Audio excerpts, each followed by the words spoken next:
And we're in. Oh, welcome. Hello. Back to the Capacity Conversations. We are two women from each coast of the United States having a challenging dialogue about self trust, transformation, and the reality every human is facing today. Do we actually have the capacity to do the things that we want to do? My name is Miriam Raquel Sands. I go by my middle name Raquel, and I'm on a mission to help millennials and Gen Z find their path, their purpose in the time of disruption, AI, economy. And I'm here today to have that kind of conversation around disruption and capacity, and all the other things with my co-host Sarah. And I'll hand it over to her so she can introduce herself. My name is Sarah Liljegren. I am so honored to be with you, Raquel, for our second conversation around capacity.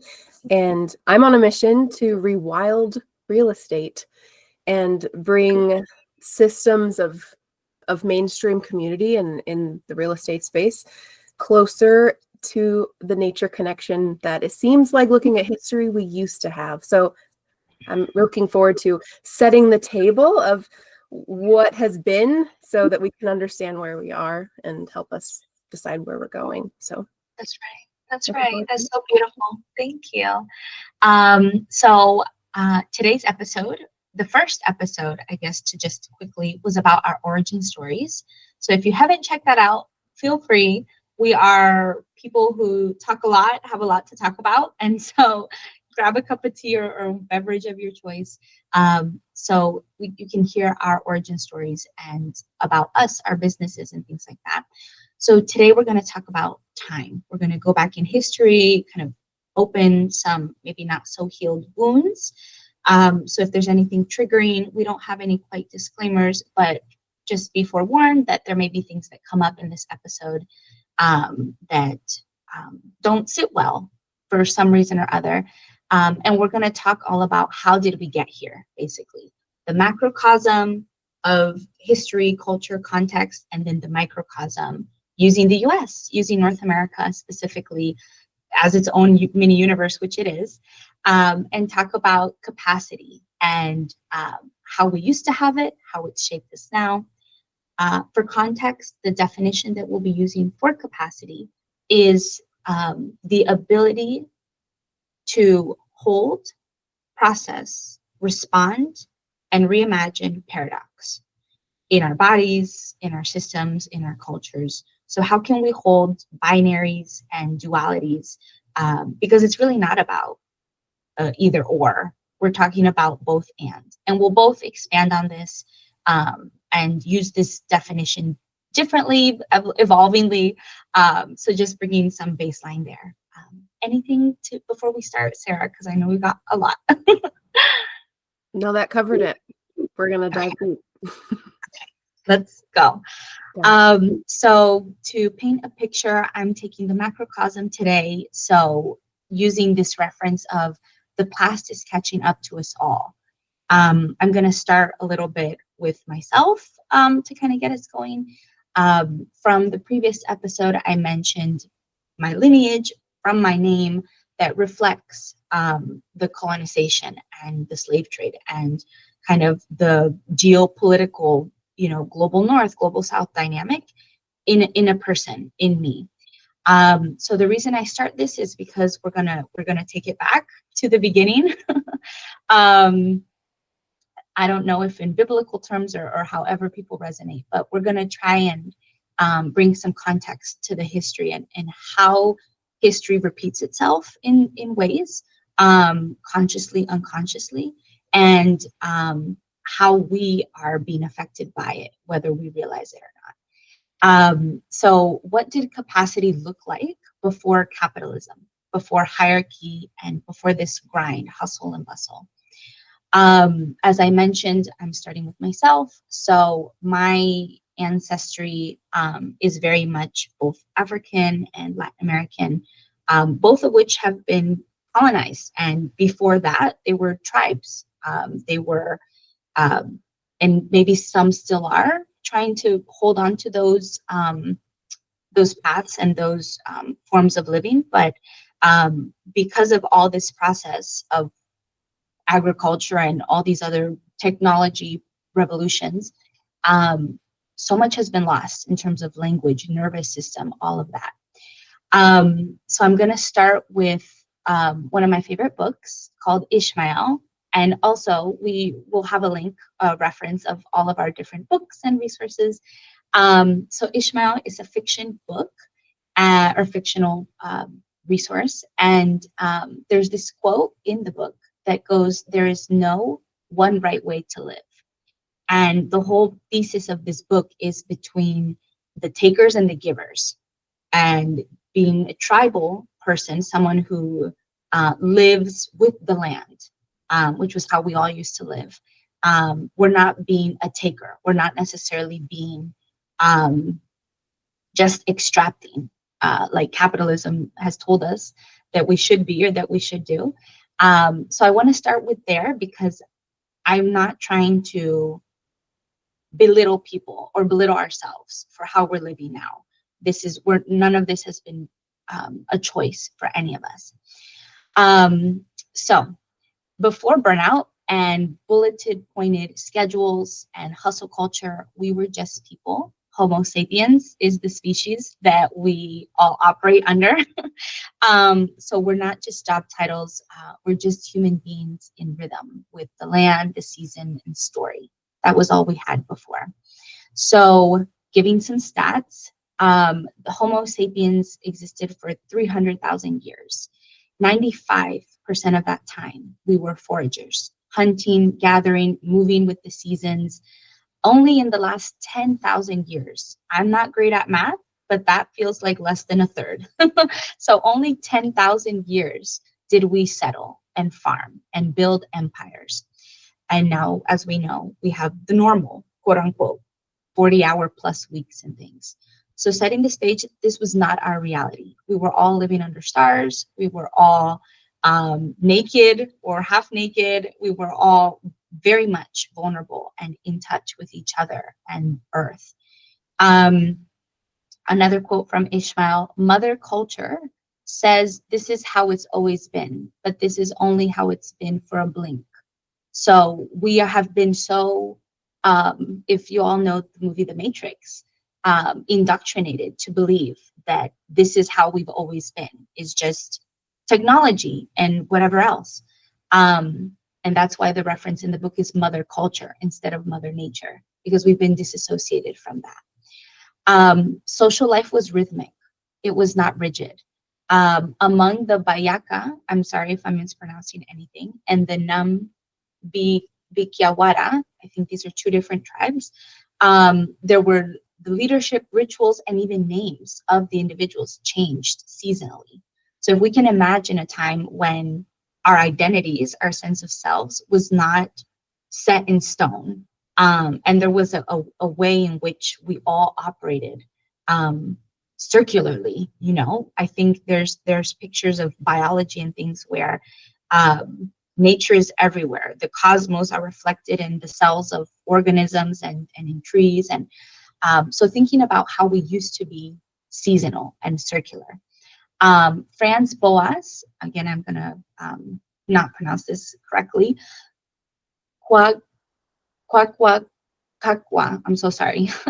The notion that in that tribe, in that group, hierarchy, so we're talking about structures of power, peaked in the wintertime and then dissolved in the summertime. And I'm trying to pull out references so that we can start to think about our current structures very differently, that they flipped, and perhaps that's intentional, perhaps not. And so it's very interesting that societies often reverse power structures during dry, rainy seasons. Again, going back to the cyclical, we were very much in tune with nature. So human societies practiced built-in resets. So there was a cyclical approach to power, community, and care, identity. Imagine a society where your leaders step down every summer, where rituals of mourning only happened when the earth was dry, where even your name changed depending on the season. There were no fixed institutions, no work weeks, no burnout. Foragers lived in fission fusion, And I got that as a direct quote, groups. People came together or dispersed depending on needs, not rules. Spiritual life and survival were interwoven. So astrology gets, I think, a bad name, bad rep now because it's very woo, but astrology was the science of the day. It was called astrology, but looking up into the stars for guidance, to name people, to give birth or have alliances. There were no central governments, no landlords, no clocks. The economy was relational, based on reciprocity, not extraction. I'm going to reference this book, Homo Sapiens. I think the author, Harari, is an anthropologist. And he says foragers had better knowledge of their environments, more varied diets, more leisure time than the average peasant. We're going to get into that of later eras. So this was all before agriculture. We haven't even got into the agriculture in revolution yet, but just setting the stage that this was a time and place where we had a time and place. There was no rush, there was no identity, or trying to figure it out, because everything was built in through the community, through the environment. There was no need to create borders, mental borders, physical borders. Everything was synced and in sync, like the intuition and intention and all of that was what gave harmony of the day. I'm going to stop there because I want to just ask Sarah if I need to clarify or if I need to slow down or just anything. Trying to gut check. I was thinking of that practice of the emperor has no clothes. That we don't, I think about that a lot because we don't see that. We don't see today our leaders come down and be one of us, at least in a ritualistic, like public way. I see it in little glimpses, I suppose. Something else you said was really beautiful. I wrote down this was a time and place where we had no time and place, because I think a lot about place and place making. And of course, time and our relationship to time. And it's hard to imagine living with the seasons in that way. I mean, in modern day, so, it's beautiful. Oh, thank you. Okay, great. So we'll continue because now I want to take us, we're still going back in time, or like forward in time. So the shift begins. So we were tribes, we were living in accordance with nature. If you're listening to this audially and you want to visualize yourself in just barefoot, naked, however your ancestry, if you don't know, just place yourself in nature in a place and feel how that would have felt. So now we're starting to shift from the vulnerable, from just being in the womb, I guess, and now we're shifting into agriculture. So most of my references here are from two different books. One is called Guns, Germs, and Steel. I love this book. Sarah's smiling. We have so much in common. Oh, did you want to say? I'm like waiting. Okay, no. Sorry. Okay, I'll keep going. And then the other book is Sapiens. So both of these books have a wealth of knowledge. You know, I would also just hint and say that, you know, there's so many resources that could counteract. You know, like there's always one side, there's always two sides to every coin. So as we mentioned, resources, explore those and explore ones that counter attack or whatever it is. Like these resources aren't meant to cover all the things, is I guess what I'm trying to say. But I will be pulling from these because I feel like they are the most holistic or comprehensive. So from Guns, Germs, and Steel and the book Homo Sapiens. Agriculture allowed food surplus. So if we talk about how the earth started changing from Pangea, from all these tectonic plates, forcing people, Mother Earth, creating the change for people to cross continents that would have otherwise, people would have never been able to cross from Africa to parts of Asia or parts of Europe. And so that created the backbone. or the backdrop for agriculture, I would say, as someone who is not an anthropologist or anything like that. And partly because with environmental changes, food, the seasonality, the relationship to all of that starts to change. So people started to realize how to make things. I mean, we can talk about technology here as well, and starting the need for that. But basically, the biggest picture that I want to paint across is that agriculture and tribes, instead of being nomadic, settling down, becoming settlers to certain extents, that really started to change the game because hierarchy was created based off of agriculture. Once people had a seat in the land and were able to harvest and start to extract and control the land and adapt, make the land adapt to them versus where we were adapting to the land before, it created this reverse. It created this this different 180 where farming did not liberate us. It bound us to routine, property, and hierarchy, because the more that the tribes had to settle down and instead of hunting and gathering and searching and being more at the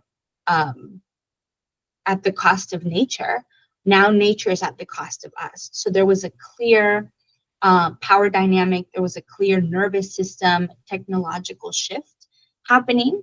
And so we didn't just settle into farming, and we settled into things, patterns and ripple effects that we couldn't have foreseen. And all of those ripple effects we'll get into started creating different levels of inequality and power dynamics. So again, the big kind of billboard highlighter here is that humans couldn't have foreseen that trading the lifestyle, making changes because Mother Nature was making changes, not to put the blame on Mother Nature. She didn't know, we don't know. But that with things starting to get under our control, land, housing, culture, hierarchy, power dynamics, like once we started settling, oh yes. Go ahead. I was just doing a whole spiel. Please. No, I was adding food. I was just saying food. Okay. Yeah, yes. Because that shift everything, even our brains and biology. Yes, exactly. And like, who would have known that those things would have created so much change in lifestyle, in all these other things that we're now seeing, or we're now the descendants of. Because again, let me go back to my previous quote. I gotta scroll a little bit.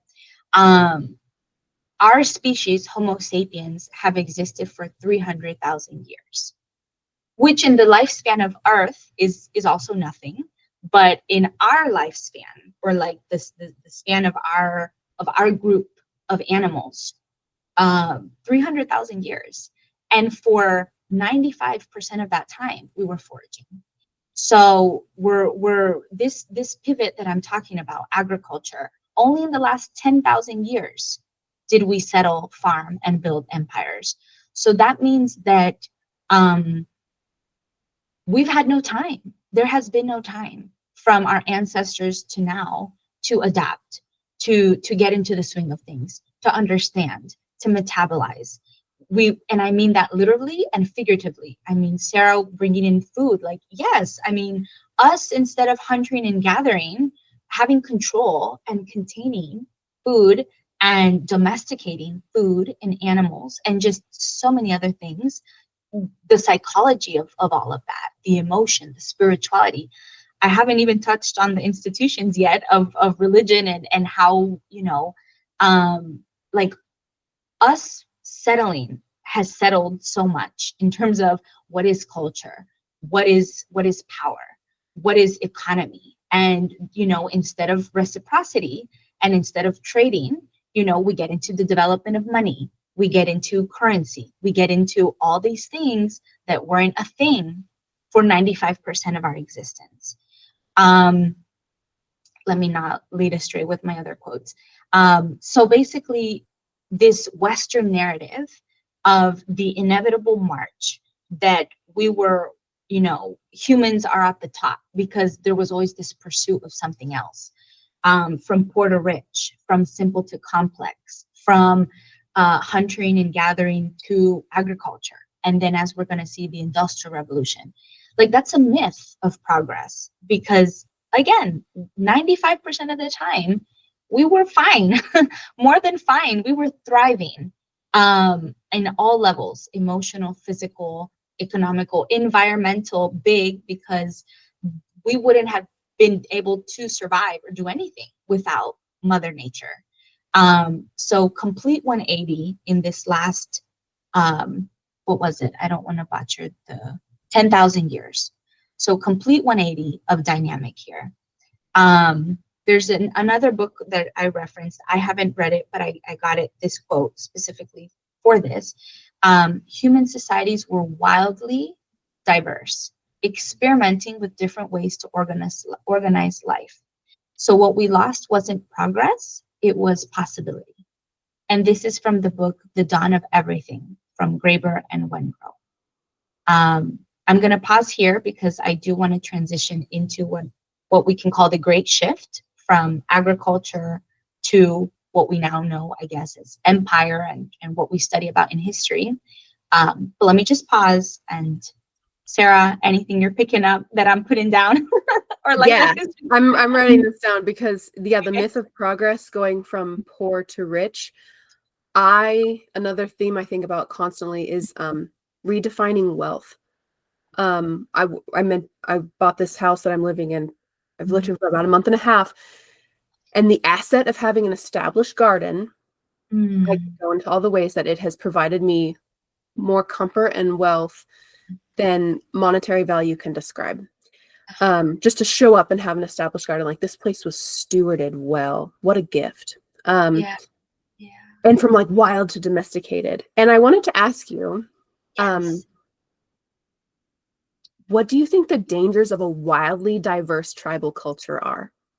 Because I watched this movie, I don't recommend it, called Bone Tomahawk. I mean, if you're into gore and weird stories, it's fine. But it's an example of in the pioneer era in the West, tribes that were isolated and extremely dangerous. And I hear about stories like this because I'm interested in developing eco-villages and American culture and how to reestablish that kind of culture.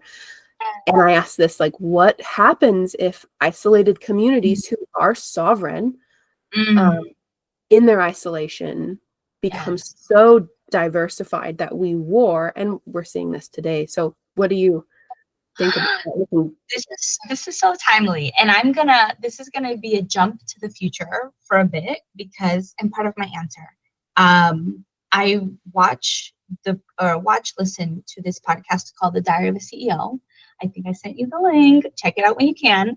And he brought a panel of an evolutionary biologist, an AI kind of coder, and then an entrepreneur. So he was kind of like the middle way. And so, I mean, I don't know why an entrepreneur is the middle way, but okay. Because they are. So I just say that because that's the context for my answer. They talk about the Amish in the episode and have the Amish, for those who aren't aware, Amish, and I'm not an expert, but what I understand of the Amish is they're a group of individuals in rural Pennsylvania on the East Coast of the United States, and they live in their own communities, practicing their form of Christianity, their own belief system. But the way they live is like in the 1800s. So there's no electricity, there's no modernization comforts, but they still coexist. So they're in their bubble, and then they sell and they try to deal with the economy and all these things. So that came to mind when this question of wildly diversifying and like the tribes, because I wouldn't say they're a tribe, but I feel like they're trying to be wild in an environment. Like one of the panelists on the episode said, you can choose to get off of the escalator, but choosing to get off, again, like there's no right or wrong. There's no right way to live, according to Ishmael. But everything faces its own consequences, because getting off the escalator means that we have to be comfortable with the choice, or like the tribe or the group of people have to be able to swallow that pill, Right. red or blue from the Matrix. I'm kidding. Yep.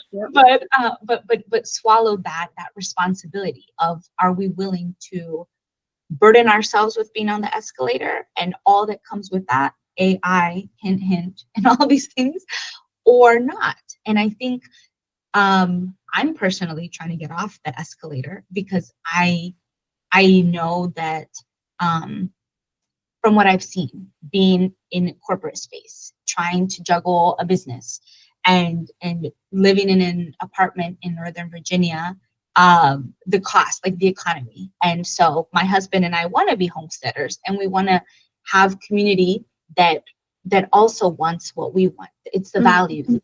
So I have no problem. I feel like if the group of people and the communities, you know, are weighing the risks, are weighing that we are creating our own world that perhaps could adjacently work, and maybe be influenced, but we're stepping off the escalator.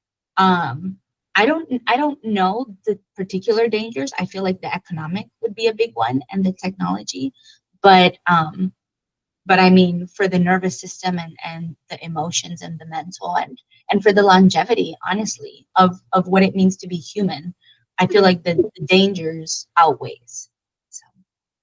Yeah, lovely. The last thing I'll just note, and then you can move on, is I had an anthropologist friend one time I asked about this, and he, in his research, he decided that I don't think there's a right way to live. So echoing what you're saying, and he said, but I do think there's a wrong way to live. And it seems like, because I'm from Missouri, and Southern Missouri has a big Amish culture, and being on the highway with a lot of cars and just seeing horse and buggy on the side of the highway next to you is I remember in the car with my family saying, like, I love that. I love them. I mean, hearing about how the Amish have integrated into their local culture was very supportive. And I think what might be wrong is to demonize and attack, which we do see among different in the culture wars, and I'll get into that later. But and I think that, just to highlight the right and wrong, I'm relearning my sense of that. And I think the demonization of your neighbor might be that. Wow. Yeah, I love that. No, thank you. Yeah, because I think that's all of this is I think what we're trying to weave as just part of this whole episode is that capacity and time and energy, effort, like we're not here to belittle or say this is what people have to do. What for context, for those listening and watching, this episode is meant to paint the picture. We're trying to paint the mosaic so that we can all have as much knowledge is power, under our belt, because what I'm trying to say in my spiel of this episode is that we as humans haven't had time to adapt, to learn, to understand. There just hasn't been. And so we are all handicapped. And I don't mean that in a derogatory way. I just mean that we have been, as a group of individuals, as a group of animals, and we're not able to catch up. I mean, there will never be, because so the great shift, the part 2 that we're coming into, is the effects of agriculture, which is what we're currently dealing with now. And we're going to jump ahead into the future, AI in other episodes, but it's like, just give ourselves some grace, because there are groups of people still now in the Amazons. The Amazon are being obliterated. And the Amazon is like the lung of the earth. And there are still tribes still trying to be rewild, still trying to do their thing. The Amish, there are Native Americans on reservations in this country there's just groups of people that have constantly been overstepped, belittled, and the whole neighbor thing. Like, I think there's even a concept of not in my neighborhood, of people who go to jail or certain things that support civilization, electric, units. I don't know, but like there's this concept of other, and that's not who we were as people, as humans. So with all of that, um, this is the hinge in the human story, the part where everything turns. So we're turning the page now, where we went from living with the land to owning it, from dancing in the rhythm to time to being ruled by it. Because time is a construct, also, you all. The sun doesn't know that it's going up and down on our little planet. Like we, okay, I can talk about how humans think they're full of themselves in another episode. Oh, oh my gosh. Okay, so let's get into agriculture before I completely lose my shit. Around 10,000 years ago, in multiple parts of the world, humans began domesticating plants and animals. So domestication is not natural. You know, having a little French bulldog next to me is not natural. Me sitting in front of this monitor for 8 hours a day is not natural. From the book Homo sapiens that I keep referencing, the agricultural revolution was history's biggest fraud. It promised abundance, but delivered longer hours of labor, monotonous diets, rising inequality, population booms that outpaced resources. This is what we're living, you all. I mean, we feel like the agricultural revolution was, I don't even know, like hundreds of years ago, but it's still like we're still doing it. I mean, there are still farms for salmon, for cows, for chickens, and I mean, there's so many things. The domestication of us, of animals, of Mother Nature, that is what we're all dealing with. So that's where we're at. From the book Guns, Germs, and Steals, the quote is, surplus food led to population density. Because of course, if we're settling in one area of square footage or whatever, that creates cities, that creates crows and mice and squirrels to be able to feed off of humans and create this, what we think, I think, reciprocal relationship between other humans or other animals, but we're all forced because we're all contained. So we can now have armies, we can now have bureaucracies, we can now have centralized power because everything is contained and controlled.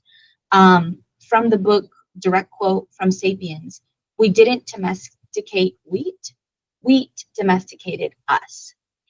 And if you ever do a road trip in the United States, you will see the large plains of wheat. If you've seen any documentaries like Food Inc., or I can't mention all of them, but just seeing how we just have groups of and herds of animals bunched up so that we can nourish and feed ourselves and go through this cycle of birthing and kids having problems because of what people are putting in the animals, in order for us to, I don't know, everything is in service of control is what the agriculture. So that's the agriculture piece. We used to be tribal, we used to be nomadic. So from mobility to property. And I know my girl Sarah knows all about this, so I'm just gonna highlight, I'm not gonna dive too deep. But from kinship to ownership. So there was never this legality, administrative process. I'm sure that between generations, the land didn't own, we didn't own the land. And the land didn't own us. It was just, we lived, we died, we're all part of the circle of life. But now there are these hierarchies because now that we own land and we have to stick to it, there is this, we start to talk about generational wealth and the people who are at the top, making sure that their descendants have and the path to that. So we start getting into the legal structures. Nomadic life was replaced by settlement, land became owned, borders were drawn. So here is when we start to get into that piece of, the carving of Africa and the carving of Latin America and these big, we're going to talk about colonization a little bit. But all of this is to say that work became a concept, because before there was no concept of work. We just existed. We all just woke up and hunted, gathered, bared children, reared children, coexisted with the cosmos, and that wasn't seen as work. But now that we have to fulfill certain obligations and make sure that the containment, everything is controlled, work becomes an obligation, not contribution. Just to highlight a little bit now, women's labor, when in the foraging societies, when we were all in tribes, there wasn't this distinction about men versus women and the patriarchy and things like that. So now we're starting to see the development of patriarchy, because now that things are controlled, the individuals who have more of the power and who gave themselves legal power, institutionalized power, were the men. And the ones who, I mean, I look at what religions don't have a man at the top. Like all the Abrahamic religions have a man at the top. And I'm not saying don't believe those things. I'm just saying we can look at them for what they are and still believe what we want to believe. But it's just interesting how the development of these things after Christ, or, you know, all these things. So we talk about the development of patriarchy here. Agriculture created patriarchy. Who knew? And so from the book Homo sapiens, the rise of private property transformed relationships, because children became possessions. Children became assets.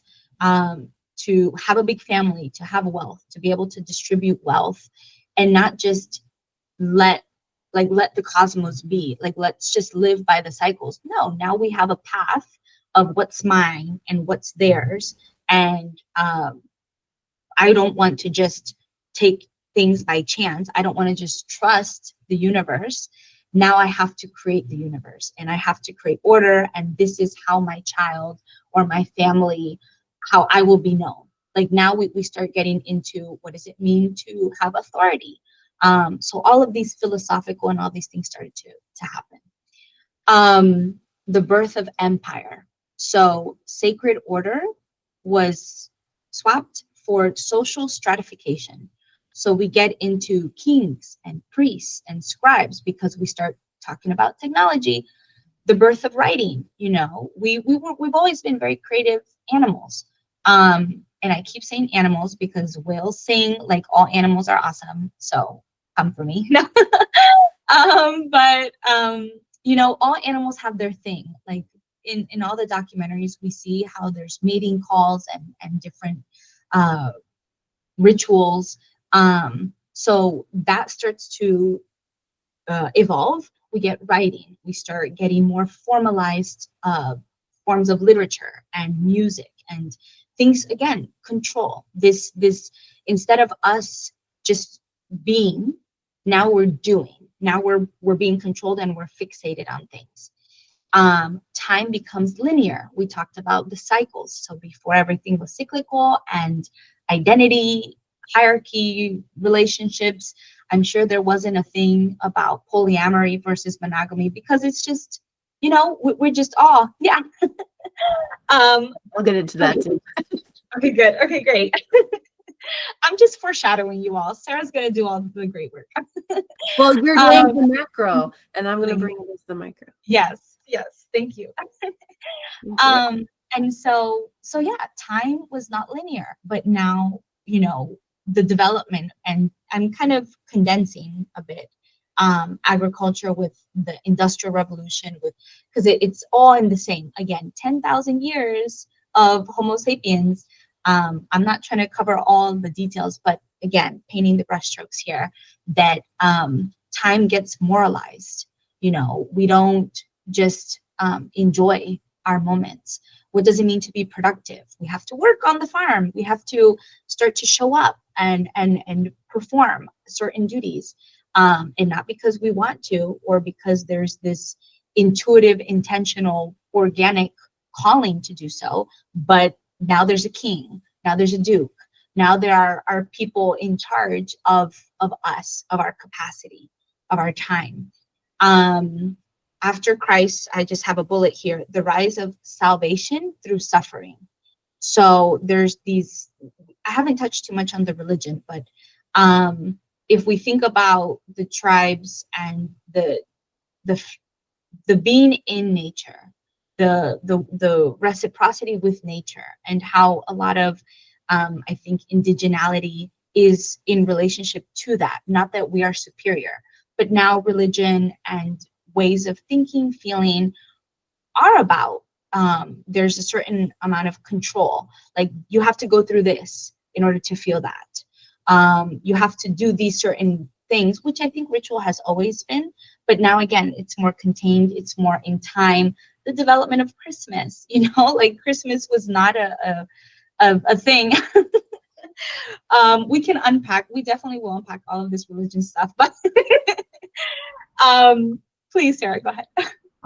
Oh, yeah, that's just a big part of what I'm getting into, because bringing it down to the micro into American culture, Puritanism was a flavor of our founding, and religion and its impact we live in, whether we want to or not. And it's worth understanding. Yeah, for sure. It's worth understanding. Exactly. Yeah. So all of the things that we are now have been trickled onto us. This is like the cultivation of that. From the book Guns, Germs, and Steels, religion and ideology served as the scaffolding for empire, convincing people that hierarchy was natural or divine. Because again, if we're coming from tribal and cyclical, there was no need for hierarchy, because what is a circle? It's not a pyramid, and it doesn't have edges. So a circle just goes, it flows. And so now that everything is contained, we're boxed in, and we're still boxed in, hint, hint, homes and cubicles. Like we're on this Black Mirror right now, we're boxed in. But it's the only way I can connect with you. So having these hierarchies is getting intentional. We're gonna just brief brushstroke colonialism. So we're developing land, we're developing containment, we're developing control. And then what happens when you have power? You want more power. Well, maybe not all of us, but like those who had power wanted more power. So we get into colonialism here. Empire by expanding through extraction. So we're extracting from Mother Earth, we're extracting from the people who live on that earth through economy, through taxes, development of money. And now people are expanding. They've got ships. They feel like they're entitled to search for their religion, for their more economy, wealth creation. So what began with farming expanded with steel, guns, germs, and technology, which is why that book, Guns, Germs, and Steel, is named as such. So the indigenous time, land was appropriated, not just physically, but can I pronounce this? Epistemologically. Okay. I'm not saying that 3 times again. So we're talking about capacity that we're just born with it, to being controlled by it and being contained, and now it's being stolen from people, because who would have known that the people who had ships and whatever else had an intent? Like everybody in these different groupings has a certain intent. Again, there's no one right way to live, but they, I think, really believed that their way was the way. So we're not talking about just labor here, but people's cultures, rituals, relationships to themselves, identity. So mass erasure of culture, the development of plantations, missionary schools, the standardization of rhythm, and erasure of knowledge. Because a lot of these cultures were oral, and still cyclical, still wild. And now these groups of people who were off the escalator are being forced on the escalator, their sense of identity, their sense of culture. This is not in my notes, but something that's coming to me is I watched this episode from, again, the Diary of a CEO, and he talked about how when he worked with a dermatologist, I don't know where the dermatologist got her training, but kudos to her, because she talked about how there is a consistent deficiency in vitamin D and certain things in colored people, Black, brown, because of this physical displacement from the global South to the global North. They were living in sunny areas. I mean, Africa, Latin America, and moving into the North where it's colder, it's less humid, it's less sunny. And as a descendant, like now sunscreen is sacred and being in the sun is sacred. So anyways, I just felt called to share that. But we're talking about how Eurasian empires used their mental, their wealth, economy, and power in agriculture and started to conquer others. A quote I have here is, colonialism wasn't just a theft of land, it was a theft of rhythm, capacity, and of cultural memory. So I have some other notes here about Greek philosophy and Christianity, labor becoming a moral imperative and rest becoming indulgent. So we're starting to, again, and I think all of this is in the mind. Like a lot of the dynamics and the structures that we're seeing or have existed are because of this containment. The more control leaves people to think about, now we have the division of classes, Karl Marx, perhaps, we can get into that, about the bourgeoisie. And why? Because now we're all cattle, we're all controlled, and we have been domesticated. I'm going to transition to the next one, but the last few pieces, with empire came laws, with markets came prices, and what was once a shared resource, time, energy, presence, it became a privilege, because the biggest thing is this division of labor, division of classes, division of my way or the highway, on the escalator, off the escalator. Like these are things that we can, copy and paste into different layers of the fabric of society. So we're no longer living for the collective, and we're surviving, the survival of the self. It's not even about being a group of a tribe. It's like I don't even know who I am anymore, because there's been this appendage. There maybe appendage isn't the word. There's been this cut, this division. I'm gonna stop there because I felt like that was a lot, and I want to give Sarah space as well. Yeah, amputation of the appendage.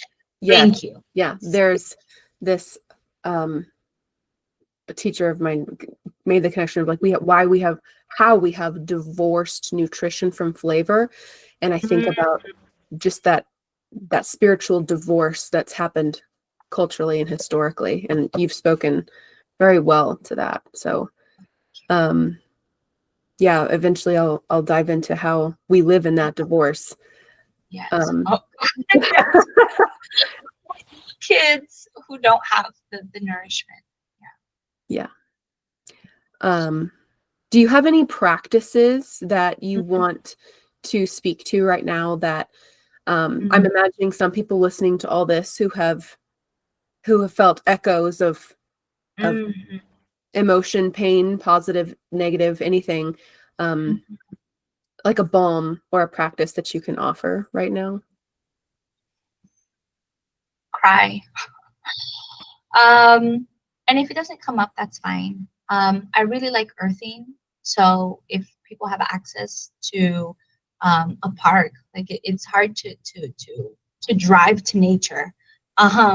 But if you can, putting your feet in the ground.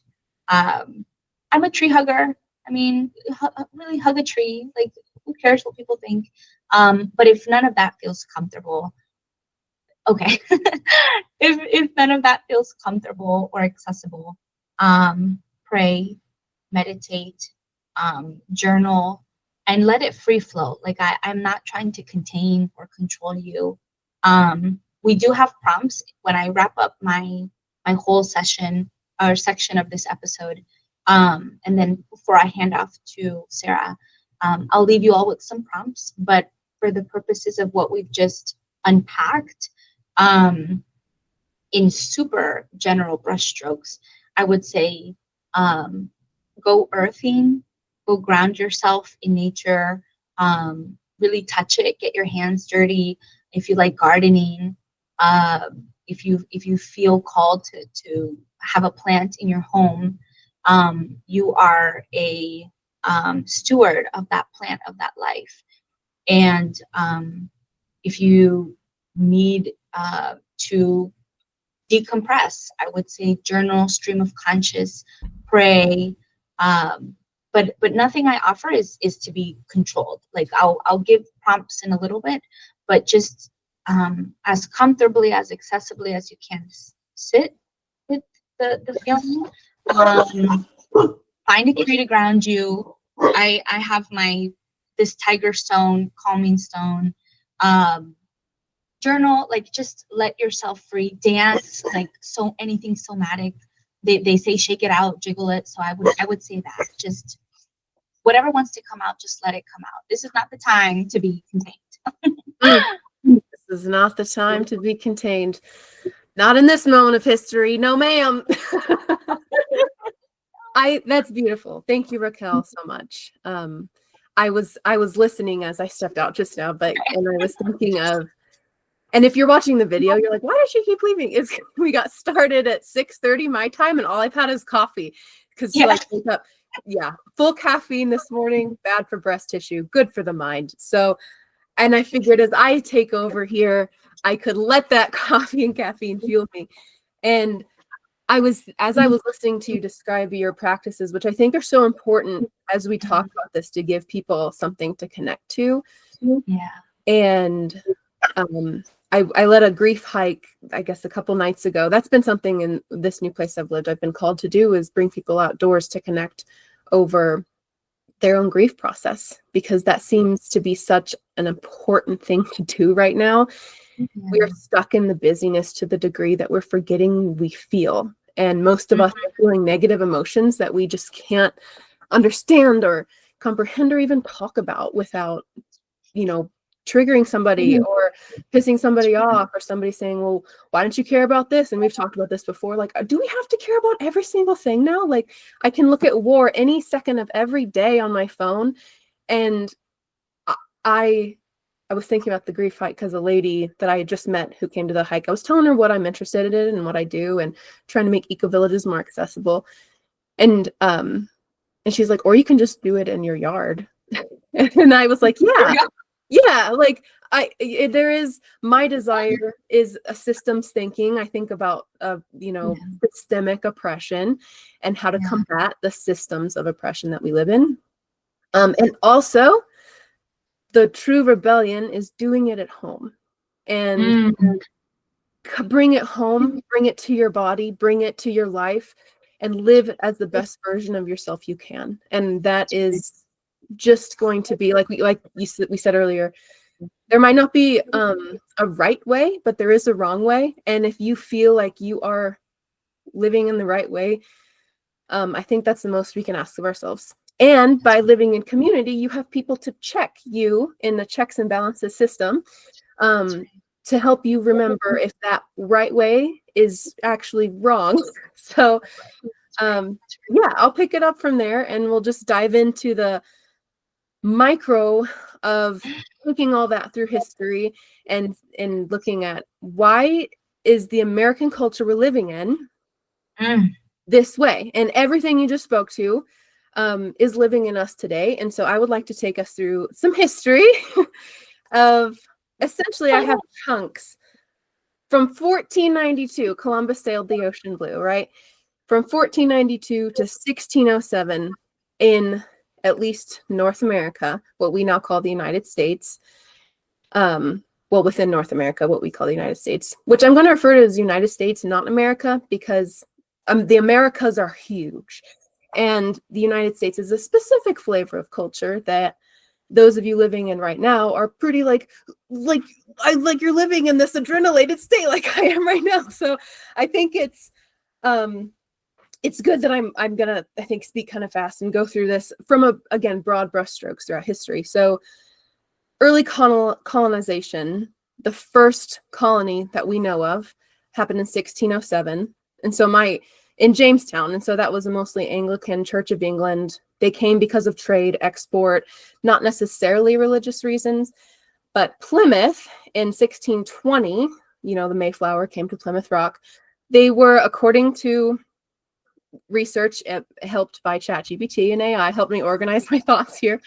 About half separatists, maybe. And in saying that, I have to say, anyone watching, you and I have both talked about AI. I have chosen ChatGPT to outline my thoughts here.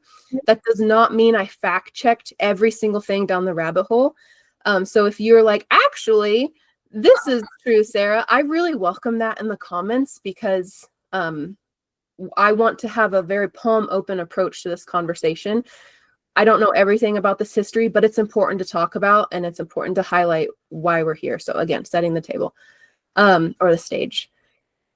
And so by 1630, the Massachusetts Bay Colony became like the New England Puritan colony that a lot of people, a lot of founders of our country actually looked back and were like, with the religious freedoms, let's not be Massachusetts Bay. Let's give people freedom of religion, because the Salem witch trials were not a fun time.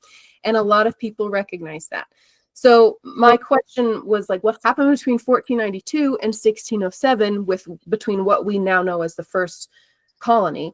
And settlements, like I said, 1607 settlements weren't necessarily for religious reasons, but that came in later and was a very influential part of what is now modern law. So, and it was like some of the little colonies that formed just disappeared magically. There was native resistance for sure. And I think going back to technology, there was just such a clash in technology, and disease was a big one that we know later affected a lot of the native culture. So, and I was really interested in how Puritans really thought differently than the Church of England and the mainstream church at the time. So some of the Puritans were separatists from the Church of England because they thought the Church of England became too overwhelming and corrupt. And so that's an interesting thing, is that the extreme view of Puritans came from religious oppression, and then they created religious oppression. And so the paradox there. And I asked, how does Puritans shape American law? And a lot of that came from what is still, we still see today, blue laws, or what are called blue laws, were enforced religious standards. And there are still dry counties in the United States, again, from Missouri, southern Missouri borders on, there was this county that I drove from Arkansas up into Missouri, and the biggest liquor store you have ever seen shined on the horizon on the Missouri border, because you couldn't buy liquor in Arkansas in that county. It was either on Sundays or you couldn't buy, and still it's just a funny thing. So remnants of religious ideals being upheld in laws is still around. I don't necessarily think that's a bad thing. I think it's important to have some sort of moral code. The question now is, how do we incorporate all these different moral codes that we're fighting for? Compulsory education. If you've ever, and I'm going to piss off some teachers probably, but Dumbing Us Down. Oh my gosh, I forget the author's name, but he was a teacher of the year, and he wrote a book about compulsory education and how it's actually not good for the human development systems. He highlights that really teaching people how to read takes a very short amount of time. You just have to wait till they're interested in learning how to read. And so in the United States, compulsory education laws say that kids have to be sent to educated from about 5 years old to about 18 years old. We all know this. We all went to school. It didn't used to be that way. Like to your point earlier, Raquel, like we would learn in little villages and learn what was around us. And that's how we learned about our environment, how to be a part of our community. And so that's just a different way of seeing how to be a part of our community is now institutionalized. I mentioned in the last episode my personal lack of trust in the institutions, the education system, the justice system, the healthcare system. There's all these systems that seem to be breaking apart all around us, or at least the illusion of their trustworthiness and their intention to exist for our benefit and our support, I think that story is dying a little bit. We also went from a covenant theology. There was something called the halfway covenant. In 1662, this allowed, because I'm looking down for those of you who are on video a lot. If you're on audio, it won't matter a lot, but I'm going to be looking down to look at my notes so I can go in order here. The tight Puritan grip on church-state unity weakened. And so by 1662, they allowed church membership to the requirements for it to be a little loosened. And that's really interesting and worth noting, is because the new colonies that formed were under the control of religious ideals. And so those schools and like the laws that I mentioned were put into place so that there was some semblance of social order. And because they cared so much about the moral values, it made sense to establish their communities among their religious community agreements. And I, to this day, believe community agreements and co-housing agreements and all of that is so, so important. And it's worth having a clear intention. And so again, not to demonize their intentions here, but because religious ideals were put into social constructed orders, people rebelled, right? They were like, I don't actually think this is good for us. So what the church did was allowed people not of such strict conversion experience related, having those heavy conversion experiences. More people were just allowed into church. And so more people got to understand like the faith. And I started getting curious about, well, what was the difference between the Puritan teachings and Jesus's true teachings? And it's almost like their desire to be so godly created almost like an anti-loving kindness faith, which was actually, I believe, in the heart of Jesus's teachings. And so there's this paradox of, people started to rebel against that.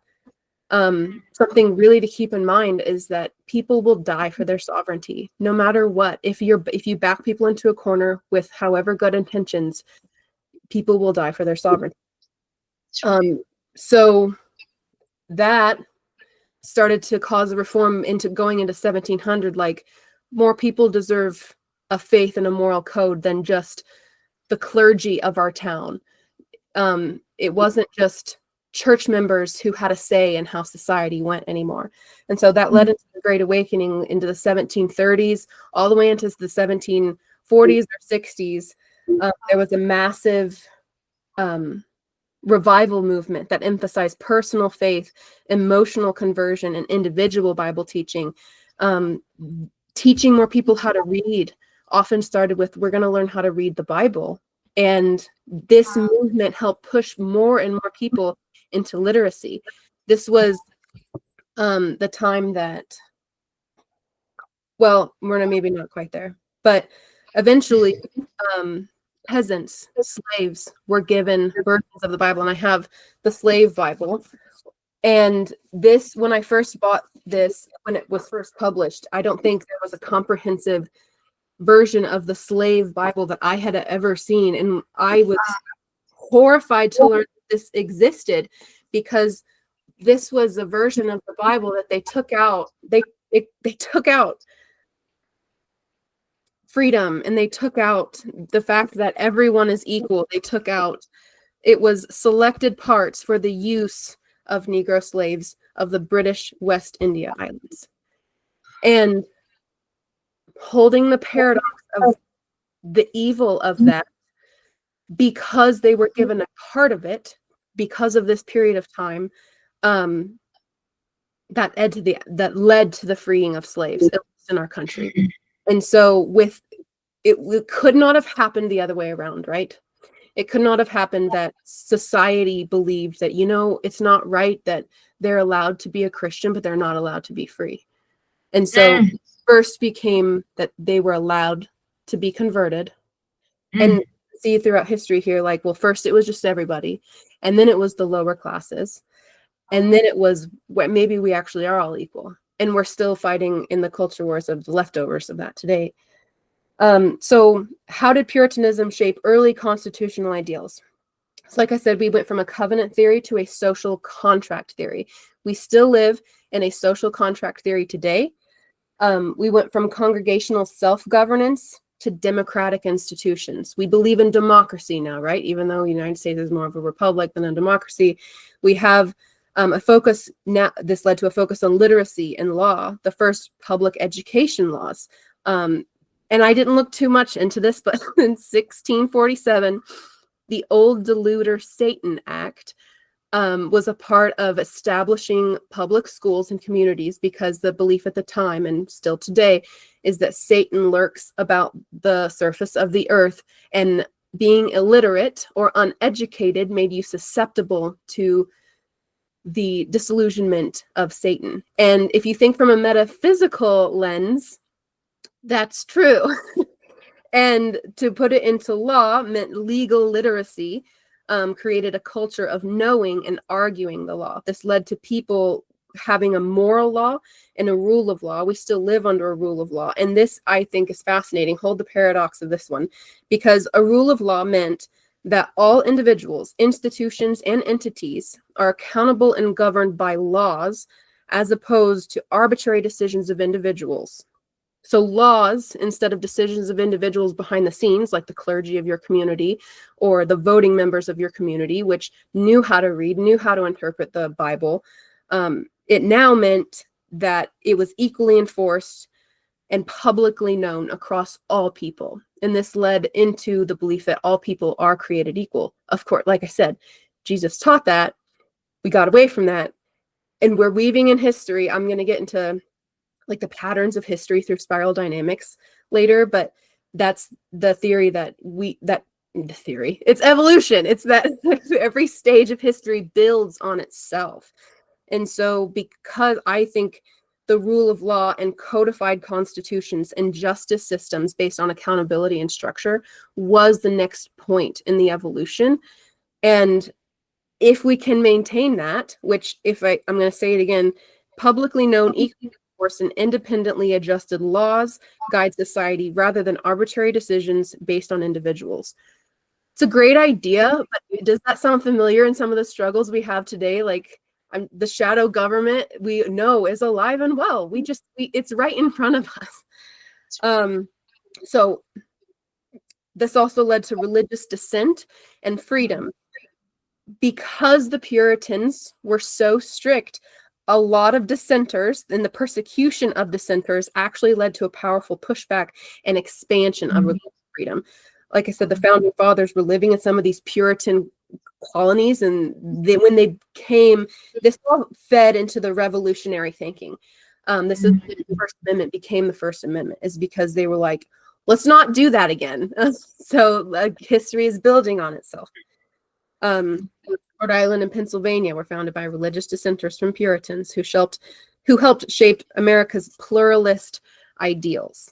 So why was pluralism so important? The Great Awakening that led to more people being allowed to have faith led to everyone has a right to their views, and no single authority should silence others. Like led to the First Amendment, which is the freedom of speech, freedom of religion. It doesn't mean one is right over the other. That was the case before this became the cultural norm. It was the case that only certain people were allowed to vote. And of course, women didn't have the right to vote for another several hundred years.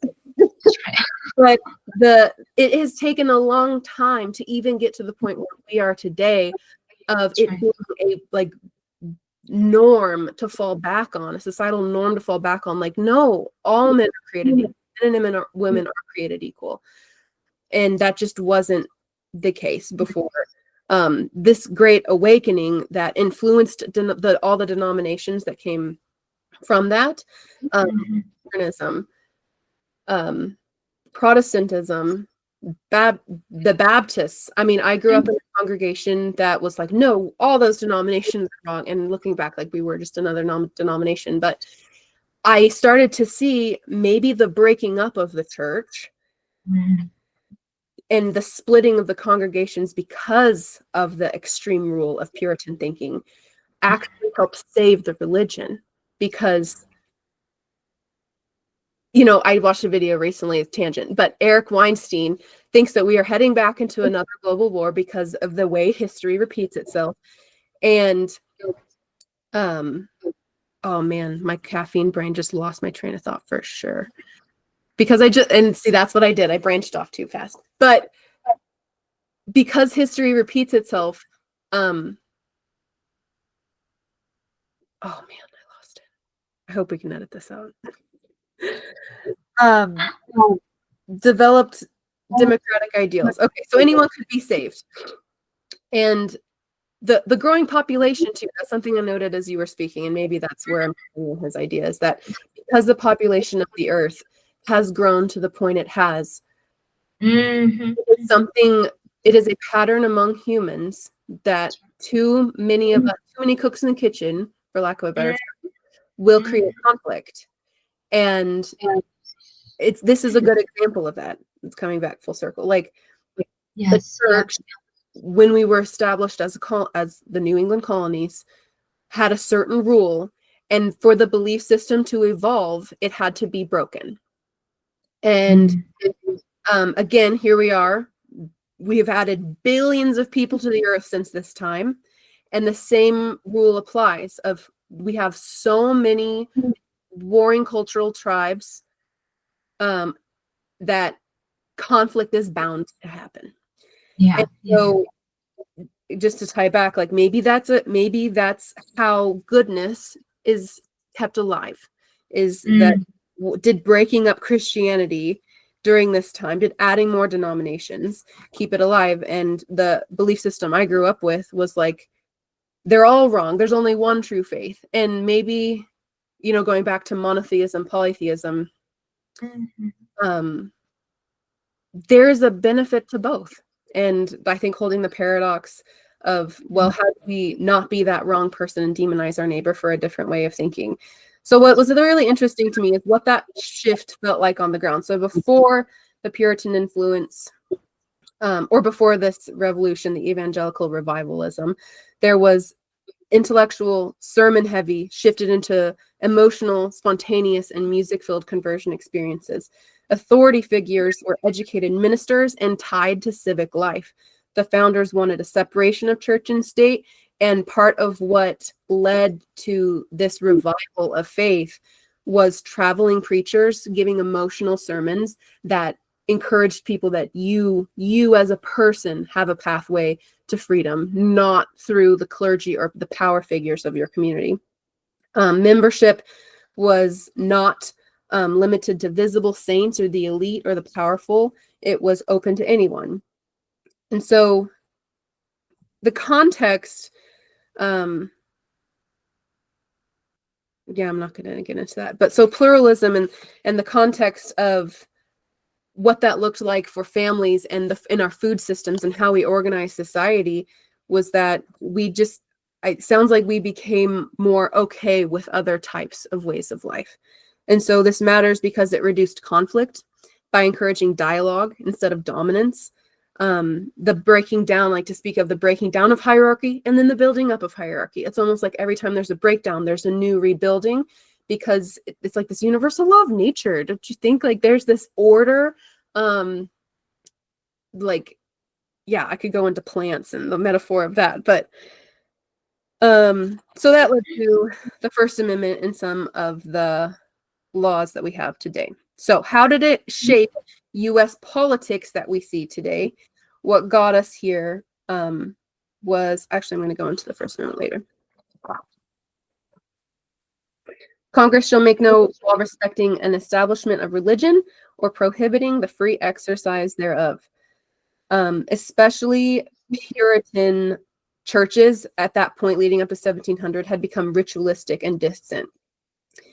So this spiritual search for a deeper meaning beyond cold rationalism is what led to more and more people essentially liberating themselves, because the traditional religious control and the diversity of people coming into this land made control harder to maintain. So going back to the population issues, I think when people compare the United States to smaller European countries, I'm like, it's like apples and oranges, like that, the old culture that has survived among your other little cultures for thousands of years, hundreds or thousands of years, compared to this 250-year-old baby country where we have 50 states now and they're all very, very different. It's hard to think, it's hard to compare really without understanding the full context of how we are really different. So now we're into the period where salvation was accessible to all individuals, no matter what status, gender, anything that you were. So, and then I have some people, I'm not going to go into some of the early revolutionaries, the early 1700s revolutionaries that led to some of this belief, but it was a lot of, I mean, I used to be a missionary. I understand the pros and cons of going out and preaching the good word. But because of this sense of personal and emotional sovereignty that was growing in this period of time in that land, if you think about before this period of time, religious authority was hierarchical, and personal experience of conversion and emotional engagement with faith, and a direct relationship with God, I think is what led to some of this. Seeing ourselves as sinful and unable to have divine grace given to us. And so I'm kind of being redundant here, but I think that the difference between the Puritan ideal and the message that Jesus actually led is worth understanding, because our country is based on this spiritual warfare, it seems.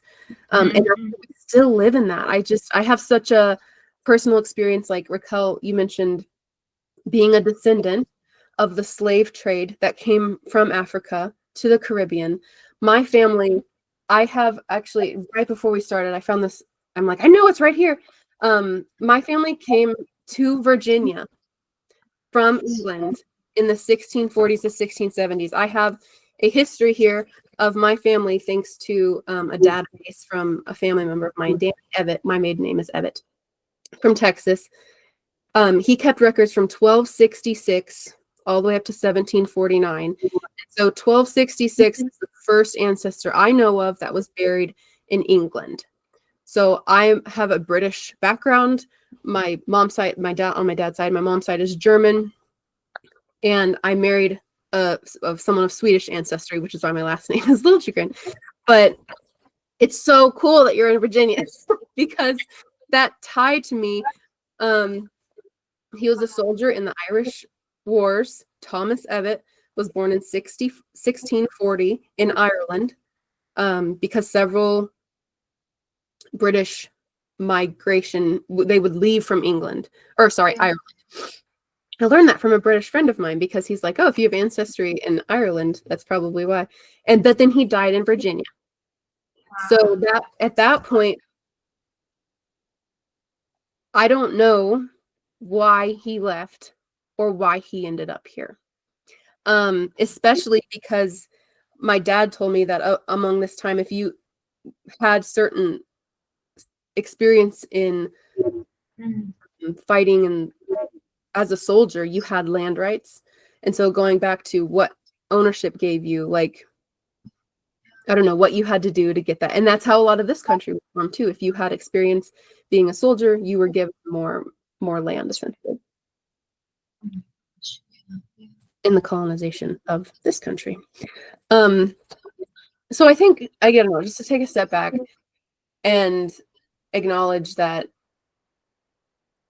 we are friends in 2025, and we would not have been friends 200 years ago. And I think, speaking to like the way history builds on itself, how can we take how do I know that this is my place? That's the question. And maybe that's a journal prompt that we're trying to give practices and conscious flow writing, like you mentioned, just setting a timer for 10 minutes. I'm going to answer this question. How do I know where I am? Like, however you want to answer that question, see what comes out in a 10-minute writing. And whether it's physical, spiritual, historical, all of those factors play into effect. So, yeah, Jesus' teaching are not Puritanism, and that's just a point that I wanted to make. And this is a funny thing. So the Puritans thought that the Church of England was too corrupt, too Catholic, too worldly, and too spiritually impure. And we have had, we still ask those questions today. How did the Church of England separate from the Catholic Church? Henry VIII decided he wanted to get divorced and was like, I'm going to change the law. And that's just how it works.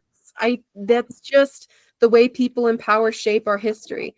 People say history was written by the victors. Well, I think it's written by the historians who are able to, and that's why I say, like, because this is ChatGPT organized, at least in my flow here, I want people to say, this is how I'm relating to this history, or this is how I'm relating to that policy, or this is the way this is all working in my life.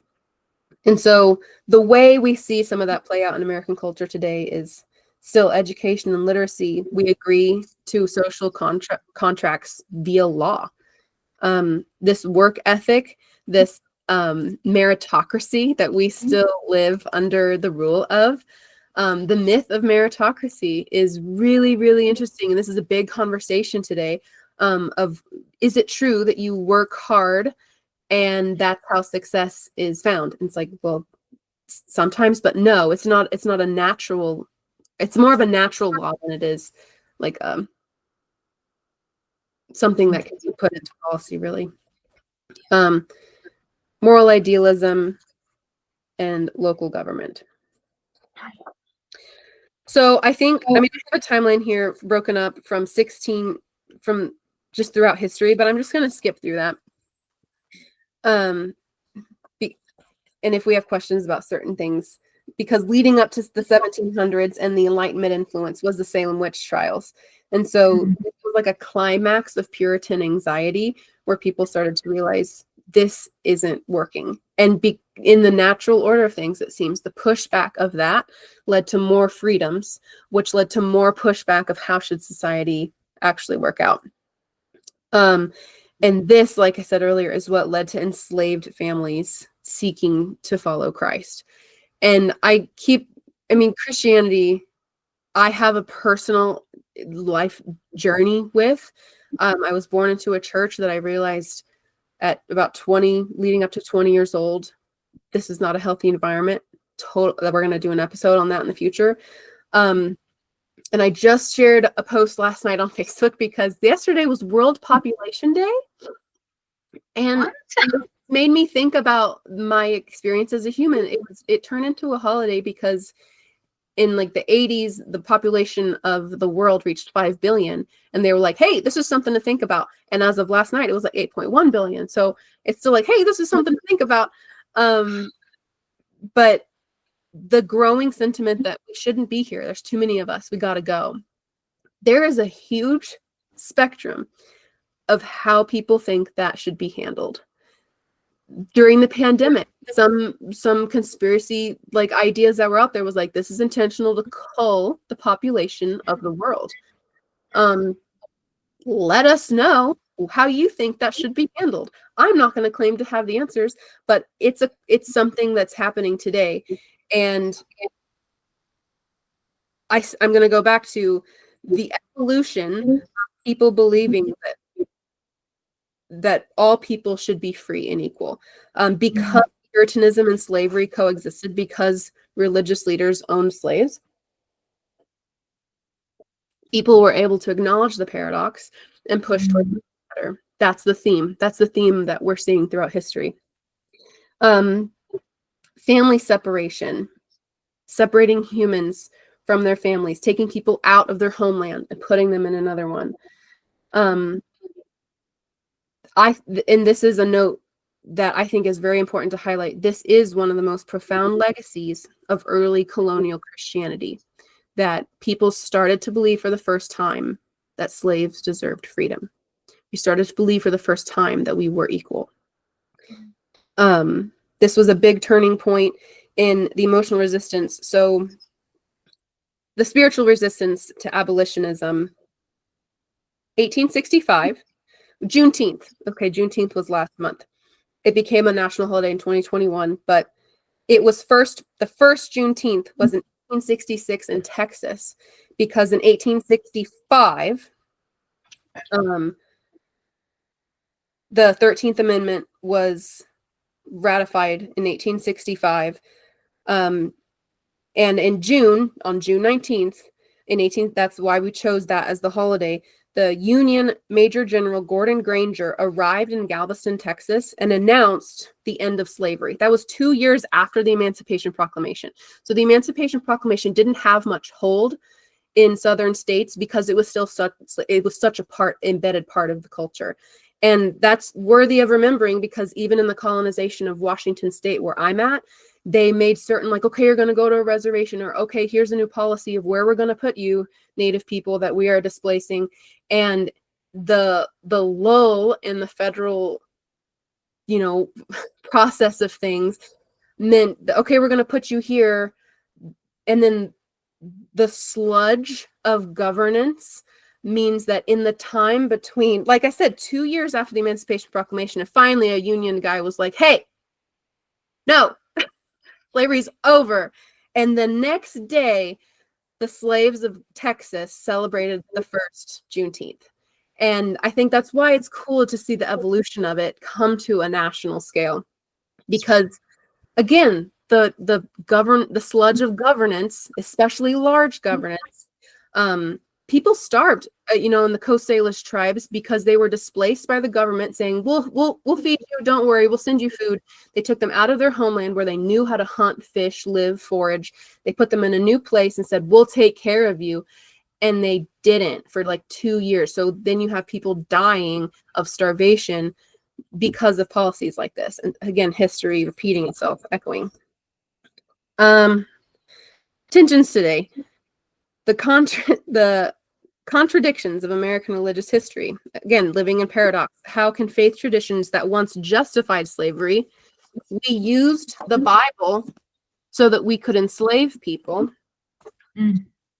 How can faith traditions that once justified slavery now lead to radical reconciliation?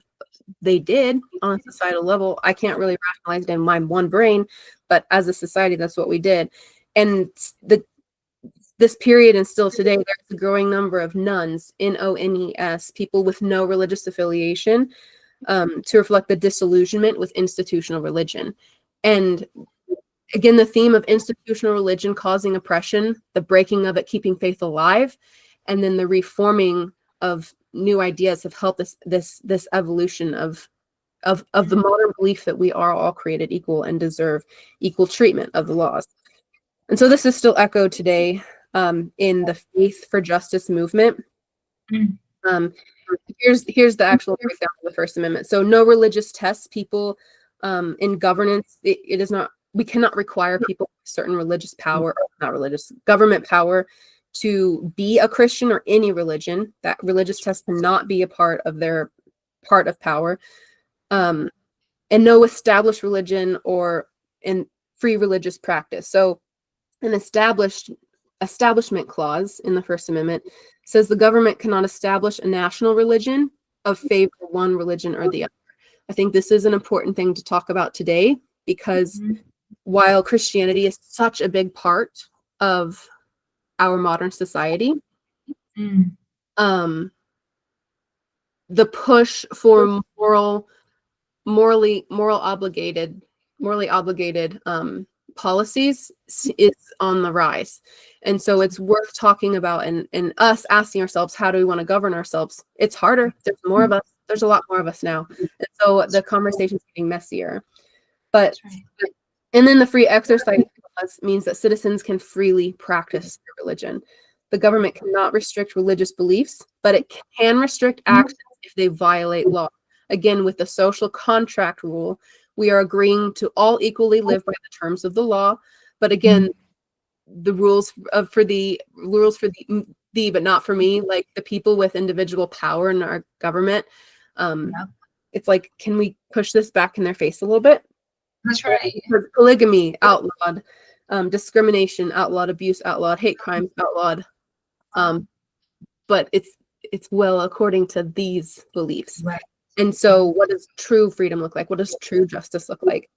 That's why I was so interested in the differences between Jesus's teachings and the Puritan teachings, because it's like, how did this happen? How did their deep conviction in one faith lead to more oppression of faith and less freedom? So there was a lot of religious tension, and the Massachusetts Bay Colony, to reflect, only church members could vote. Church attendance was mandatory.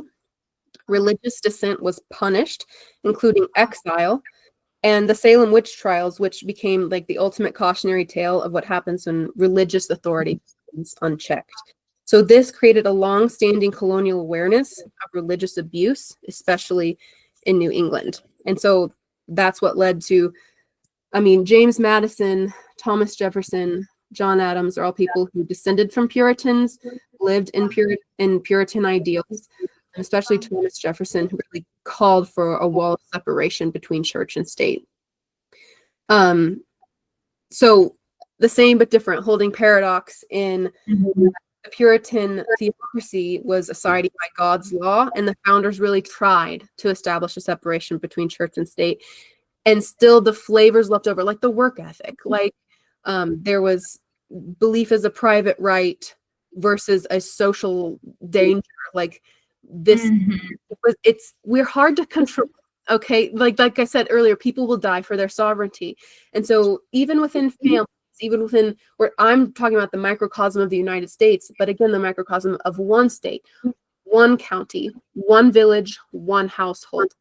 Every layer of that is going to have different effects on how this really plays out in their lives. So to highlight this section for me is that our founders put in deliberate safeguards against the kind of religious domination and moral coercion that the Puritans practiced. Did that work out? That's the question. So I mentioned spiral dynamics. Spiral dynamics in Ken Wilber's Spiral Dynamics and Theory of Everything takes patterns of history and he frames it into colors. And I did not start timing my Raquel. I don't even know how much I passed. No, you're good. No, you're still good. And I've just for those of you watching, I was taking notes so that I can, when we come together again, I just want to highlight some things. Okay. I think you're good. I think we're good on time. I don't want to go too much into the colors because this isn't I don't know and study spiral dynamics enough to really teach on it, but I'm very quickly going to go over it just to paint a picture of a model. And I love the phrase, all models are wrong, but some are useful. Okay, so this is my chunk where I'm like, this is a useful model. And so frame in your mind just the spiraling of patterns here. So in his model, he starts with beige. I'm going to say the color, the stage, and the description. The color, beige, is the stage survival. It's instinctive in your pre-social time. Purple is the tribal stage. This is a magical, animistic clan loyalty. The color red is an egocentric stage. It's a power-driven warrior culture. And again, every layer builds on the previous layer and incorporates new qualities. So take all that and you add in a blue layer of the traditional stage, order, hierarchy, moral absolutism. This is the Puritan evolution there. And orange stage is the irrational stage. So that led to the scientific age, right? The scientific, individualistic, capitalistic, Enlightenment era that happened there. Then you had green, the pluralistic stage. Equality, community, postmodernism. Like I said, pluralism was the first time we started to think there's not a right way above another. We actually can all coexist with different belief systems. You add on the yellow, the integral stage, systems thinking, integration of all levels. And turquoise is the final holistic stage, global consciousness, spirituality, and action. I think we're living in like AI. Hello, it's not going away. Globalism and in the AI technology and the technology our millennial brains just can't get away from is how do we look back at all of those stages and incorporate each one of them in a way that doesn't demonize. I think that's what we see so much in the modern culture wars is we are demonizing people who are still living on another part of the spiral. So I'm not going to get into where I mentioned where Puritanism fits, where we're going from here. But the mindset, the big mindset shift that happened here is we went from blue, they had God's law and moral order, the law of moral order, into orange. They were, our view of Puritanism, we might say they were repressive. And the legal outlook is that this is the law of individual freedom. And then into the green, if we were looking back in the green phase, we would look back on Puritans and say they were colonizers. This is the law, our modern law of inclusive justice. They were colonizers, but that's looking at it from the green lens. But if we were to look at Puritans from the yellow lens, we might say they were one chapter in our evolution. And so the law that we might apply looking on that lens is we have to be, our law now is adaptable, integral, and dissenting old dualities. Because we have our own dualities. I think it's hard enough to look back at history and say, that's right and that's wrong. Like, how the hell would you know? People say a lot, like, if I was a German in Nazi Germany, I wouldn't have done that. And it's like, I pulled off this book as you were talking earlier from my bookshelf. I haven't read it yet, but I've skimmed through it. It's called White Mother to a Dark Race. I got it because, so I said I grew up in Missouri and I moved to Washington State. Native cultures, the Coast Salish people, several of their traditions that I got to witness living in this part of the world, it's alive and well, not in a way that I was taught as a kid in Missouri with no visible representation of healthy Native American culture.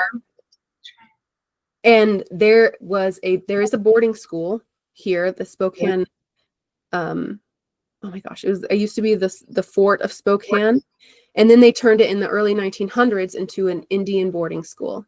And they used white women who were in their heart wanted to be good teachers, good parts of society, to train these children that we took off the reservation. First, we put them in reservations, and then we take their children and we put them in boarding schools. And I cannot tell you that if I were a 20-year-old because when I was a kid, I used to always want to be a teacher.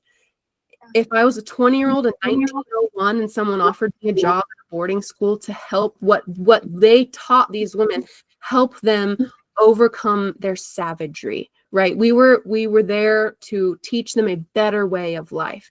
We came out of all of this old Puritan thinking with, no, everyone deserves to have an access to faith. This was some people's idea of their access to faith. We were going to give it to them. Yes, white savior complex, all the things that go into that. But I'm just highlighting that be very careful of looking back history and saying that you would do it differently. Because I think that's where we're at in the spiral of this evolution of spirituality and law, is that we, at this point, have the opportunity to integrate the history that we're talking about here everywhere in our current United States history. We ask ourselves now, and that's always been the question, right? All you have is the moment.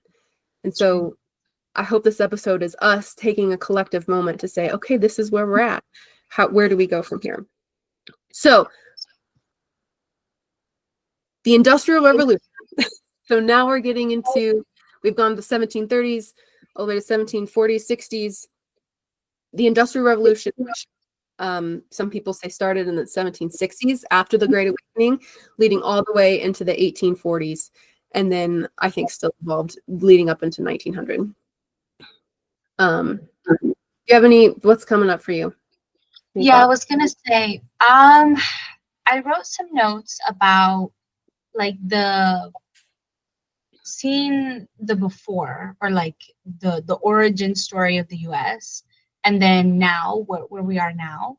It's interesting how they say we are the land of the free, home of the brave, because like there's all this mythology around the US. And for those who are not in US culture, either because they immigrated here or because you're just listening from another part of the world, like there's this always American dream, and there's so much built up around it, but then seeing the seedlings and what created it, and all of that. So I wanted to reference that land of the free, home of the brave is this big thing that's like, oh yeah, we're so badass. And talking about, I think you mentioned, I think your, I don't even know, great something ancestor from Ireland, and then how he had land rights here.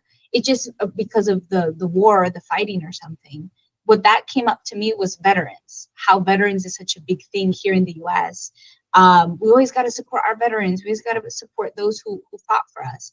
But it wasn't the case when Black people fought in certain wars.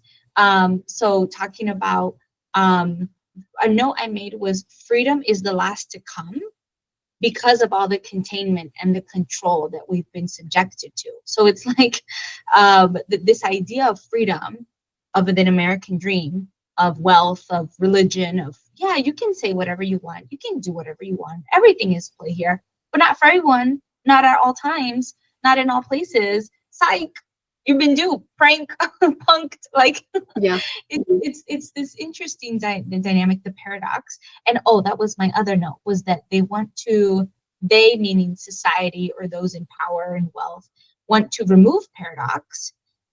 Whether that's queerness, whether that's religiosity, whether that's whatever it is, because if it's just either or, it makes it easier. There are those in power, there are those with no power. Those are Blacks, those are whites, those are in this thing and that thing. And it's like, it's easier to control that way. And so we in this conversation are trying to hold the paradox, the and both, because it's harder to live in that diverse rewilding.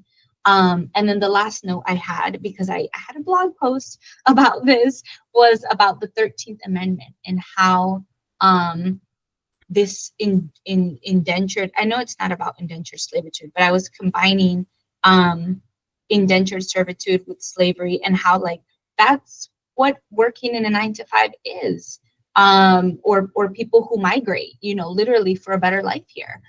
This idea that if you work hard enough, and I think you mentioned this as well, that's BS. Meritocracy is BS, because we didn't choose to opt into the social contract, and yet we are told that we have choices, but they're not real choices.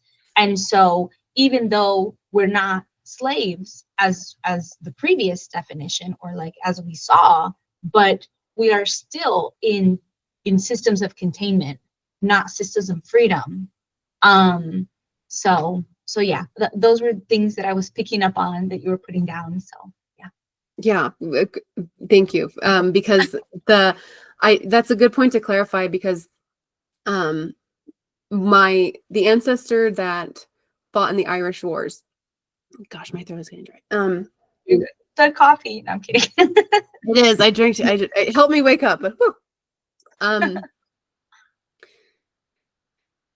according to my dad, he most likely had land ownership rights in the land he came from, and so that, comparing that to some of my friends here in Washington State, came from ancestors who were given 500,000, more than 1,000-acre parcels, because they were a part of the colonization of this land. So we live in that, well, who conquered it? They get rights, and the illusion of freedom and all that. So the question my dad was posing is, why did he leave what could have been a good life for him? in England or Ireland or wherever he was. And I don't know the answer to that question. And because when they came here and landed in Virginia, I imagine it wasn't easy. And then my ancestors kind of continued to, I have the line all the way to Missouri. And I think that's one reason I'm so fascinated by the pioneer era. And I was born and ended up being raised in around Independence, Missouri. And I had a house there, and the city of three trails kind of, my mind was always in that, wow, what's out west? And I think just living in this leftover manifest destiny culture of I'm so interested in how we rewrite a new destiny, how we manifest a new destiny for American culture, because we've been given these old dualistic systems. And mentioning the 13th Amendment, part of it was it allowed slaves to enroll in the military. And it's like, well, is that trading in one servitude for another? Absolutely. And that at the same time allowed slaves to become people of power in the military and then get rights and land and access after that. Just like the slivers of the Bible that they were given led to a cultural norm of, hey, we're living in a paradox here. Don't they deserve to be free too? The free market. I mean, LOL, I just wrote that. The free market. It's this illusion. And then getting into the Industrial Revolution, they were called robber barons, because the people that founded, like the steel, I'm sure the book that you mentioned earlier gets into that. They were a part of shaping our society at a very vulnerable, powerful time. And we are living in that culture, that leftover culture of, I heard an interview with Warren Buffett and Bill Gates explain very logically, and well, yes, capitalism has losers. I am curious why like who those losers are. And it seems that the people connected most with the earth and the natural cycles and the agrarian lifestyle that we had before the industrialization, I think they're the losers. And the urbanization, you mentioned that earlier too, was one of the most profound population shifts in our American history, because the majority of people were living in land-based, community supported systems, and you took people away from their land, you took children away from their families and put them into factories. And then we did it to ourselves, just like we did it to the native children, and in a very different way. I'm not saying it was the same. No, right. But yeah, that living in the 8 to 5, I have an 8 to 5 and 9 to 5. I have an 8 to 5. And it's a lot of time that I don't get to focus on what I want to do. And I think that's why your work is so important to me, because you're helping people of our generation who have lived in total confusion. And I probably get to that at some point in here. Like I part of my awakening in my own body came from the emergency alarm bells internally saying, you don't know who you are. You don't know what you're doing. Where am I? What's going on? Because the overwhelm, I have clear memories of being a child and connecting with the grass and the sunsets. And I was very blessed to grow up out in the country. I didn't really understand. I like seeing people camp out there. I was like, why are they coming out here to like camp in the cow fields? But I get it now. Like I live in an urban center. I hear the highway and like generators all the time. And we are the millennials. Oh my gosh, Justin just sent me this documentary this week of how millennials are the new cancer generation. Oh no. Yeah, I'm sorry, but I'm excited because we have been so polluted from our birth. I mean, after we were talking about that, and I was like, it sucks. I mean, like my family members getting cancer at 40, but our grandma eating junk food through her 60s, 70s, and 80s and never getting cancer is, the way she was raised was so different than the way we have been raised, and the pollution, the microplastics, all of it. Food became not food in my parents' generation. Like that's one reason I'm so focused on what is our food? Can we clean up our food? So I could dive into the Industrial Revolution into now, but I want to do a time check. Yeah, I don't know if this is gonna cut us off because I feel like we started at 9:40 something. So but I don't know how long Google Meets goes for. So. Oh, okay. Well, I guess we can just keep going. Do we offer? Do you want to offer journal prompts? Because I don't want to. If we do get cut off, I'd rather us get cut off done semi than not. Does that make sense? Yeah. So here's a few questions that might be a good journal prompt. And I know I said one earlier, but the integrative thinking, that the holistic level that I mentioned earlier, how can we integrate all of these levels? How can we integrate all of these paradoxes that we see throughout history and the paradox we live in today? So prompt number 1 out of 3. How do we create a society that balances order, liberty, and inclusion? Prompt number 2. Can we respect tradition and reform outdated systems? And prompt number 3. Can we hold moral clarity without authoritarianism? Because I think that one is so important, because moral clarity seems like it's been the question of our race forever. We govern ourselves in a good way.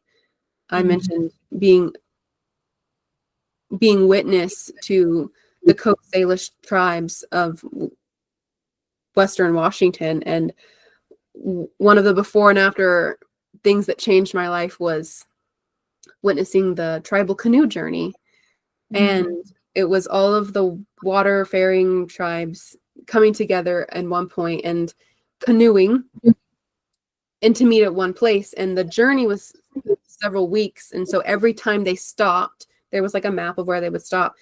And the practice that I witnessed over and over again was people, before they got off of the canoe and made it to land, while they were still in the canoe in the water, there was an exchange, a verbal exchange from people on the land and people on the water. And the travelers saying, we are coming in a good way. That those words echo all the time for me, like, in a good way. How can we do this in a good way? And going back to, there might not be a right way to live. Yeah. It's the wrong way to live. And so long as trying in a good way and practicing what I witnessed is like, we are going to practice and remember in our culture, in our rituals, in our society, how to have this exchange in a good way. And community is that check. So I love that. I want to offer my 3 last prompts to wrap up. And I was telling Sarah, I'm like, I like alliteration where I can. So we don't have to be that cute, but I try. So one is center. So like, what grounds you? 2 is consciousness, what nourishes you. And then 3 is creativity, what inspires you. So I hope that these are 3 kind of pillars: the centering, the consciousness, the creativity, that I feel like we need or are helpful in what we're all becoming. So those are my last 3 prompts that I'd like to offer. Do we wrap up? Do you want to wrap us up? Because I felt like we opened a lot there. Yeah, we did. And the last practice I'll add to that is, aside from the journal prompts that I shared, sense meditation. You mentioned grounding earlier. Opening all of our senses. Thing I can smell. What is everything I can see? What is everything I can feel? And doing that at a place I was taught to call a sit spot. Many people probably already have a sit spot. It's a spot that they go outside and they return to over and over again. I think that is the definition of sacred wisdom, is having a place, going back to place making, a place you can go that opens you up in your stillness. And Mm. the well that is always there and available to you is a practice of tapping into and feeling and allowing what is to be. And that is the hardest thing that we get so caught up in. I was thinking yesterday during World Population Day, we forget about this animate force of nature and spirit that moves through all things, that is that collective, like the striving for equality that I think we're still struggling with. So being able to revolutionize love, it starts with yourself and allowing yourself the space to be, I think is the most important thing you can do. And to befriend your neighbors. I was learning about a disaster, like what do we do if not more natural disasters? And the number one prompt that I just kept hearing was befriend your neighbors, learn how to communicate, learn how to have tough conversations, learn how to hold paradox between negative and positive, and learn how to interpret data versus interpretation. Because the way, like we talked about the Puritans, the robber barons, that I'll probably maybe make a separate video about the whole industrial age and bringing it all together. But there is such paradox in the culture wars and the institutional crisis, and there is a spiritual revival happening. But where it goes is up to us. So thank you for opening this portal into our very messy history, and I hope this conversation has allowed little bits of ways to help you practice improving capacity and resilience and softness. And I mean, we came up with so many potential definitions for capacity: how to honor our grieving, how to be intentional, how to take our time and fight against instant gratification culture, how to build discernment within yourself and bring back rites of passage that allow us to put moments in the chaos that help us organize so that we can hold both and stop thinking that things are either or. And yeah, softness is strength, really. Oh, that was beautiful. Well, we'll wrap up here, and we'll keep going. Our goal is to do a year, so there will be 12. We're on the second one, and I guess on to the next one. We'll see you all, hear you all, feel you all, be with you all in the next one.